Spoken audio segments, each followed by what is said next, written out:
Programme اور سنائیں کے ساتھ میں ہوں امتیاز احمد قریشی۔ آج آپ کی ملاقات میں جلیل علی صاحب سے کروا رہا ہوں، ہمارے ملک کے ممتاز شاعر، دانشور، سائیکالوجسٹ اور محقق اور استاد بھی ہیں۔ آئیے آپ کی ملاقات کرواتے ہیں۔ السلام علیکم جی وعلیکم السلام۔ علی صاحب، کیسے ہیں آپ؟ اللہ کا کرم، شکر اللہ کا۔ علی صاحب، سب سے پہلے تو میں آپ کا بہت شکر گزار ہوں کہ آپ نے اپنی قیمتی ٹائم میں ہمیں کچھ وقت دیا۔ آپ کی محبت میں حاضر۔ بہت شکریہ سر۔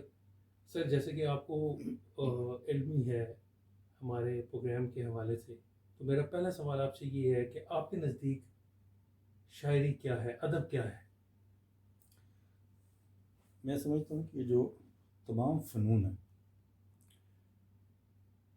ان میں یہ تو میڈیم ہے نا، یعنی یا مصور تصویر بناتا ہے رنگوں سے، پینسل سے، یا موسیقار جو ہے وہ گاتا ہے، اس طریقے سے مختلف شاعری ہے، اس میں لفظوں کا کام ہوتا ہے۔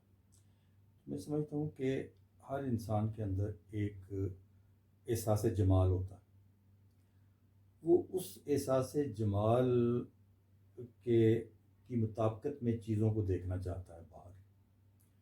تو جب وہ اسے اس سے مطابقت کرتی ہوئی دکھائی نہیں دیتی، آپ کو پتہ ہے پرانے زمانے میں حسن اور خیر ایک ہی معنوں میں استعمال ہوتے تھے، تو وہ ڈسٹرب ہوتا ہے، مضطرب ہوتا ہے۔ تو یہ اضطراب جو ہے ایک تخلیقی بے چینی بن جاتا ہے۔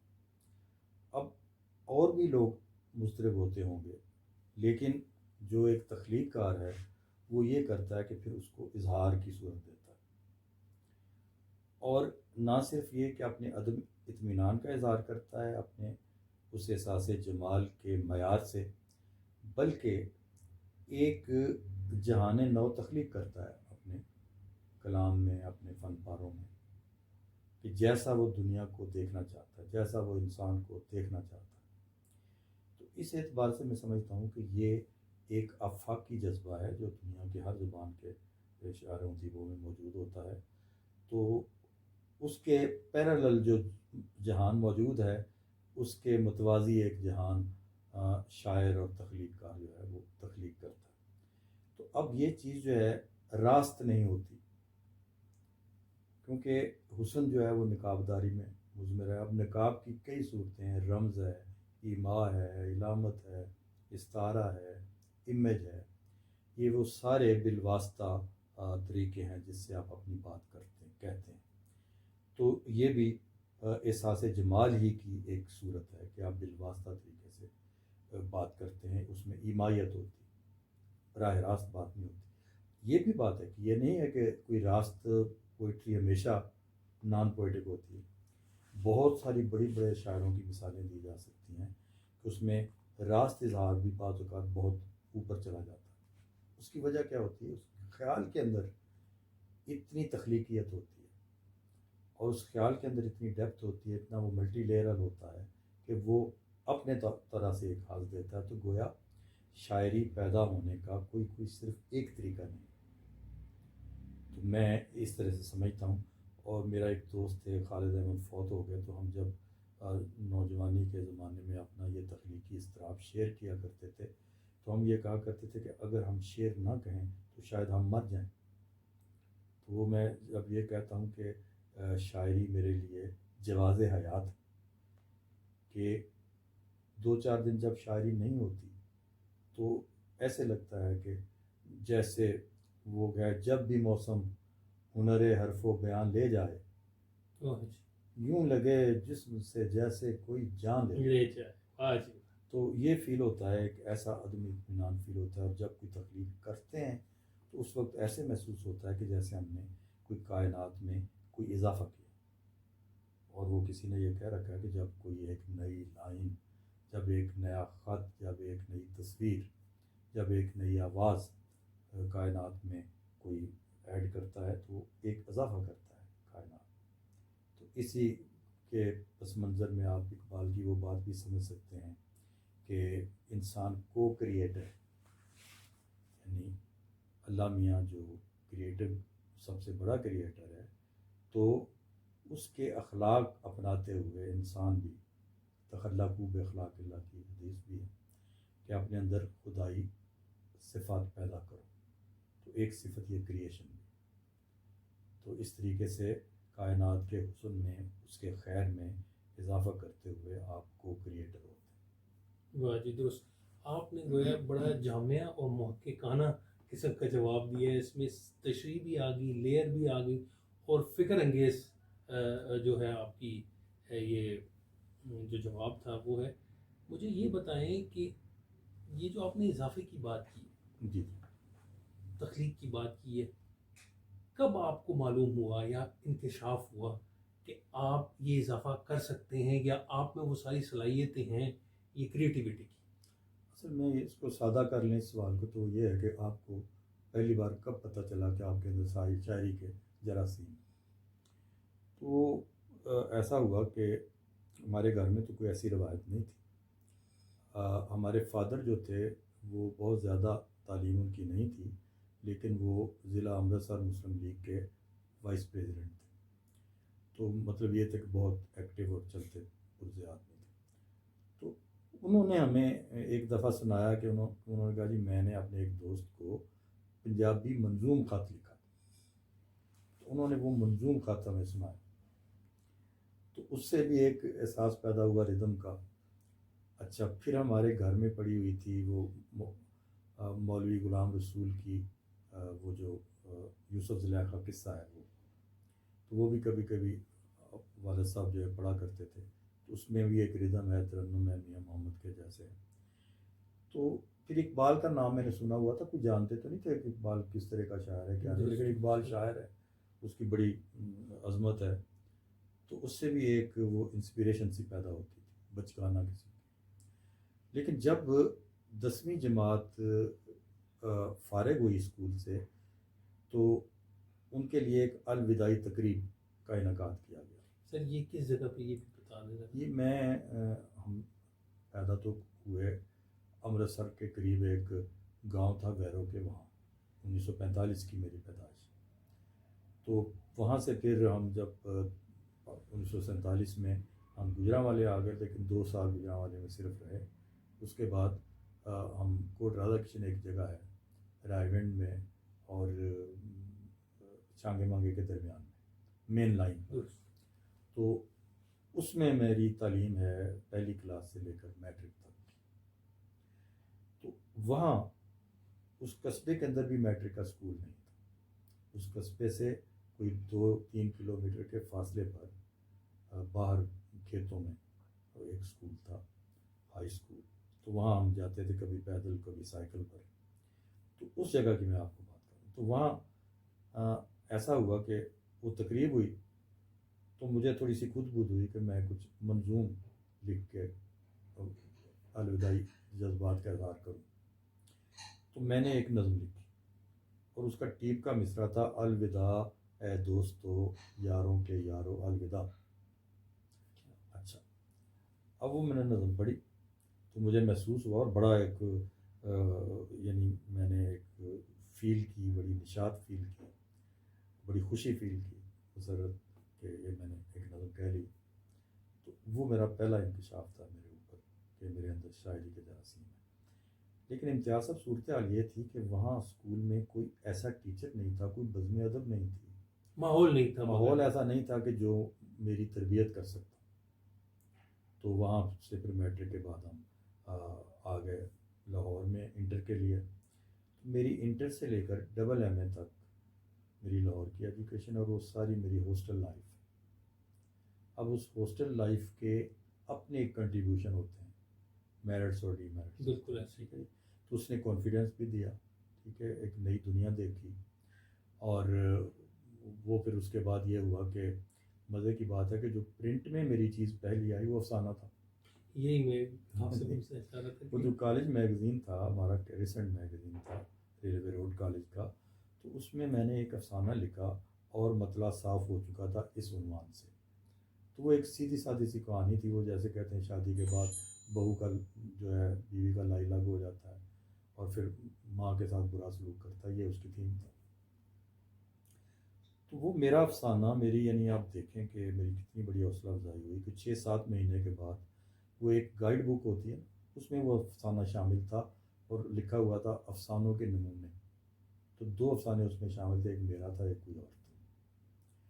تو میرے لیے وہ خوشی کی کوئی انتہا نہیں تھی کہ میرا پہلا لکھا ہوا افسانہ اس میں شامل ہو گیا.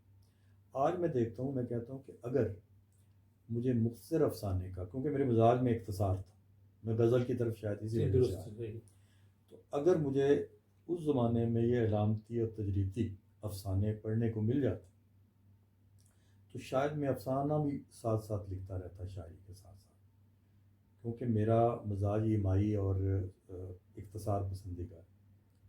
تو وہ تفصیلی بیانیہ ذرا میں نہیں، اس طرح طبیعت آتی نہیں.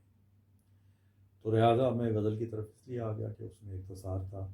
پھر اچھا، انٹر میں میرے پاس جو سبجیکٹس تھے وہ مجھے قدرت کی طرف سے ملے مجبوری میں. وہ لاجک، سائیکالوجی اور اکنامکس تھے.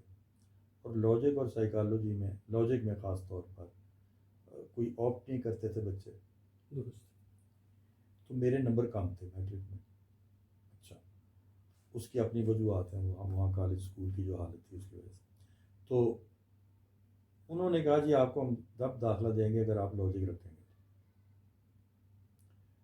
تو میں نے کہا ٹھیک ہے، مجبوری تھی بولی. لیکن میرے تو وہ مزاج کے مطابق چیز تھی، لاجک بھی سائیکالوجی بھی. تو اس سے میرا ایک مزاج بننا شروع ہو گیا. یعنی قدرت نے سارے جو ہے وہ ہاں، ایلیمنٹس، وہ ماحول یعنی آپ مجھے کو. تو وہ اقبال کا وہ شعر جو ہے نا، اس کے معنی سمجھ میں آنے لگ گئے کہ میری مشادگی کی کیا ضرورت اس نے مانی کو، کہ فطرت خود بخود کرتی ہے لالے کی یہ نابن. ہائے ہائے. اب آپ واہ جی واہ. دیکھیں قدرت کا بہت سارا ایک عمل ہوتا ہے اس میں. میں ذاتی طور پہ یہ سمجھتا ہوں کہ آپ کی جو خواہشات ہوتی ہیں، جو آپ کے آئیڈیلز ہوتے ہیں، وہ آپ کی شخصیت کا جو خد و خال مرتب کرنے میں بڑا اہم عام کردار کردار تھا، ادا بلا کرتے شبہ ہیں. بلا شبہ. اور پھر اس میں نیچر آپ کے لیے وہ مواقع پیدا کرتی ہے. تو میرا ایک وہ شعر ہے کہ کس بھیس کوئی موج ہوا ساتھ لگا لے، کس دیس نکل جائے یہ دل کس کو پتا. ہاں ہاں. یعنی بہت سارے زندگی کے فیصلے آپ کے اختیاری فیصلے نہیں ہوتے. نہیں ہوتے. درست. مثلا ملازمت ہے، میں نے کوئی کبھی چوائس کیا تھا کہ میں واہ کینٹ میں ملازمت کروں؟ درست. مجھے ادھر سے پتہ چلا کہ کوئی انٹرویوز ہو رہے ہیں تو میں چلا گیا. تو میں اب کہاں کو رضا کشن، کہاں واہ کینٹ، ٹھیک ہے، تو ادھر پہنچ. تو یہ قدرت خود کرتی ہے. اگر آپ کے اندر کوئی آئیڈیلز میں سے اگر شر کی طرف آپ کا رجحان ہے تو قدرت آپ کے لیے مواقع پیدا کر دے گی. صحیح. اچھا، اسی طریقے سے پھر بی اے میں میرے پاس تھی فلاسفی. اچھا، اب بی اے میں سمجھتا ہوں کہ میری شخصیت کی تعمیر میں بہت بڑا رول وہاں کے ایک استاد کا ہے، ڈاکٹر برہان احمد فاروقی کا. اور وہ میں کہا کرتا ہوں کہ کبڑے کو ٹانگ راس آ گئی کہتے ہیں نا پنجابی میں، بالکل. کبے نو لت راس آ گئی. تو وہ میرے ساتھ یہ ہوا کہ میں نے نئی ہوا لگی شہر کی انٹرمیڈیٹ میں. تو اس زمانے میں ہماری سہولت کے لیے انڈین فلمیں 12 بجے لگتی تھی ہر سینمے میں. ایک یعنی چوتھا شو ہوتا تھا 12 سے رات 2:30 12 یا دن کے 12. دن کے 12. اچھا، اب اسپیشل شو اس کو اب کہتے تھے. اب ہماری آخری کلاس ہوتی تھی انگریزی کی، وہ شروع ہوتی تھی 12 بجے جس وقت فلم لگنی ہوتی تھی. تو ظاہر ہے ہمیں 11:30 بجے وہاں سے نکلنا پڑتا تھا. تو ہم وہ کلاسیں چھوڑتے رہتے. تو فلمیں دیکھنے کے نتیجے میں میری کمپارٹمنٹ آ گئی. تو میں نے اپنے جیسا ایک گودی طالب علم جو ہے وہ ساتھ لیا اپنے قصبے میں. تو ہم ایک دوسرے کو ایکسرسائز دیتے تھے، اردو سے انگریزی کی ٹرانسلیشن کی، انگریزی سے اردو کی ٹرانسلیشن کی، کہ چلو اسے چیک کرو. اب وہاں بھی آپ دیکھیں کہ سلیکشن میری کیا ہے کہ اپنے جیسے ایک بندے سے چیک کروا رہا ہوں. تو لیکن قدرت کو کوئی منظور تھا ہماری بہتری، میں پاس ہو گیا، وہ رہ گیا. تو جب میری کمپارٹمنٹ کلیئر ہوئی تو اس وقت یعنی ان پارٹس ایگزام ہوتا تھا بی اے کا. یعنی سال اول کا بی اے کا بھی یونیورسٹی لیتی تھی اور فائنل کا بھی یونیورسٹی لیتی تھی. تو اب میرے ایگزام میں وہ اپریل مئی میں ہونے تھے، تو سارے 3 مہینے رہ گئے تھے. تو میرے والد صاحب نے کہا کہ تم اس سال داخلہ نہ لو، صرف 3 مہینے رہ گئے تو اگلے سال لے لینا. اچھا یہ میں بڑی دیانتداری سے کہہ رہا ہوں، میرے ذہن میں یہ احساس تھا کہ میں پوری عمر نہیں بھولوں گا کہ میں نے 1 سال اپنا ضائع کیا. اب دیکھیں دونوں باتیں ساتھ چل رہی ہیں. اپنے اوپر کنٹرول بھی نہیں تھا کہ ایک اسٹوڈنٹ کی طرح سے پڑھا جائے اور ادھر ادھر آوارہ گردی کرتے تھے، لیکن یہ احساس بھی تھا کہ بھئی ساری عمر یہ رہے گا کہ. تو میں نے والد صاحب کہا نہیں جی میں ساری عمر بھول نہیں سکوں گا، تو آپ مجھے داخلہ دلائیں. تو داخلہ اس وقت کمپارٹمنٹ کیسز کو کالج نہیں دیتے تھے. ایک بدنام کالج تھا ایم یو کالج، تو وہ ویلکم کر لیتا تھا، داخلہ دے دیتا تھا. تو یہ پھر دوسری مجبوری ہو گئی کہ میرا چوائس نہیں تھا ایم یو کالج، مجھے وہاں جانا ہوا. لیکن وہاں مجھے قدرت لے کے گئی تو وہاں مجھے شاگرد بنایا ڈاکٹر برہان احمد فاروقی کا، جو ماڈرن اسلامک تھنکر تھے، بہت مشہور ہیں. ان کی 4-5 کتابیں ہیں. منہاج الکتاب، قرآن ان کی کتاب ہے، اور مجدد الافسانی پر ان کی ایک کتاب ہے نظریہ توحید، مجدد الافسانی کا نظریہ توحید. پھر ان کی ایک کتاب ہے مسلمانوں کے نظریات، اس طریقے مسلم مفکرین کے نظریات، ایک کتاب ان کی ہے. اور اس طریقے سے 3-4 ان کی کتاب. وہ ایک اوریجنل تھنکر تھے، اور ایک انہوں نے میتھڈالوجی ڈیولپ کی تھی کہ اسلام چاہتا کیا ہے اور اسلامی انقلاب کیسے لایا جا سکتا. تو میں انہیں صوفی مجاہد کہتا ہوں. میں نے اپنی ایک کتاب کا انتصاب بھی کیا ہے، غالباً یہ تنقیدی مضامین کی کتاب ہے، اس کا انتصاب ہے کہ ڈاکٹر برہان احمد کے نام، جنہوں نے مجھے صوفی مجاہد کا تصور جو ہے اس سے آشنا کیا. تو میں سمجھتا ہوں کہ میری شخصیت کی تعمیر میں ان کا بہت زیادہ ہاتھ ہے، اقبال کا اور ڈاکٹر برہان احمد فاروقی کا. اور ایک میرے ایٹیچیوڈز بنانے میں میرا کلاس فیلو تھا، وہ اردو اسپیکنگ تھا، فوت ہو چکے ہیں، یوسف اختر صدیقی. تو ان کے ساتھ میرا بڑا وقت گزرتا تھا. ہم زیادہ وقت باتیں ڈاکٹر برہان احمد فاروقی صاحب کی کیا کرتے تھے. اب میں اگر صرف ڈاکٹر صاحب کے بارے میں گفتگو کرتا رہوں گا تو بہت صحیح ہوگا. بالکل. مجھے یہ جو بات آپ کر رہے ہیں، ایک تو مجھے آپ سے یہ پوچھنا ہے کہ علی صاحب آپ نوجوانی میں کس قسم کے مزاج کے نوجوان تھے؟ مثلا آپ کے ارد گرد، جیسے آپ نے ابھی ذکر کیا فلم کا، دیکھیں آپ کے بارے میں تو نقاد ہیں آپ استاد ہیں، آپ شاعر ہیں، ٹھیک. تو ہمارے دیکھنے والوں کو یہ بتائیں کہ جلیل علی جو ہے نوجوانی میں کس قسم کے نظریات رکھتے تھے، یا آپ عام لاؤبالی قسم کے نوجوان تھے، یا سیریس تھے، ٹو دی پوائنٹ بات کرنا، جیسے ابھی مزاج میں میرے میں دونوں فیکلٹیز تھیں. فکری اعتبار سے میں بہت سنجیدہ تھا، ٹھیک ہے، وہ بتایا. پھر سبجیکٹ بھی مجھے ایسے مل گئے، لیکن میں شگفتہ مزاج بھی ہوا، اور لاؤبالی پر میرے اندر کافی تھا. یعنی ابھی تک بھی میں ایٹ اے اسٹیچ 2-3 گھنٹے بیٹھ کے نہیں پڑھ سکتا. اس زمانے میں تو میری عادت یہ تھی کہ میں جب بھی کوئی کتاب پکڑتا تھا پڑھنے کے لیے تو آدھے گھنٹے میں مجھے نیند آ جاتی. صحیح. تو میں نے اس کا علاج سوشیالوجی میں یہ کیا تھا. جا کے جب میں ایم اے اردو کے بعد سوشیالوجی کر رہا تھا تو میں نے زمین پر چٹائی بچھا لی تھی، اور میں نے یعنی نوٹس بنانا شروع کر لیے تھے. اس میں نیند نہیں آتی تھی، پڑھنے میں نیند آتی تھی. تو اس سے مجھے بڑا فائدہ ہوا. بلکہ اس میں جو پروموشن ٹیسٹ ہوا تھا یونیورسٹی کا، اس میں میری پوزیشن 2nd تھی سوشیالوجی میں، اور وہ سارا انگریزی میں تھا. ہم تو انگریزی سے خوف کھا کے اردو ایم اے کیا تھا، لیکن ایم اے اردو کرنے کے بعد اس میں بھی مجھے یہ یقین نہیں تھا کہ کوئی میری اچھی پوزیشن میں پاس ہو جاؤں گا. تو میں نے پھر سوشیالوجی میں داخلہ لے لیا تھا. لیکن رزلٹ جب آیا ایم اے اردو کا تو میری یعنی فرسٹ ڈویژن کوئی اس سال 2 فرسٹ ڈویژنیں آئی تھیں بس. ایک امجد اسلام امجد تھے اور ایک انور صدیق تھے، اور میرا کوئی 10 نمبروں سے یا 15 نمبروں سے رہ گئی تھی. اچھا، میں یہ پوچھنا چاہتا ہوں علی صاحب، کوئی ایسی شرارت جو آپ کو یاد ہوتی ہو یا یاد ہے ابھی، کوئی خاص قسم کی شرارتیں بھی آپ کرتے تھے اس وقت، یعنی وہی سنجیدہ مزاج تھا؟ شرارتیں تو نہیں، میں جملے بازی کرتا تھا، وہ تو خیر دوستوں کے درمیان. اچھا، اور ایسا جملہ کرتا تھا جس سے دوسرا بد مزہ بھی نہ ہو، انجوائے بھی کرے. لیکن ناراض اور جب میں نے پھر جب دیکھا عطاء اللہ قاسمی کو اور خاص طور پر امجد کو، تو وہ ہم سے بھی آگے تھے. ٹھیک ہے.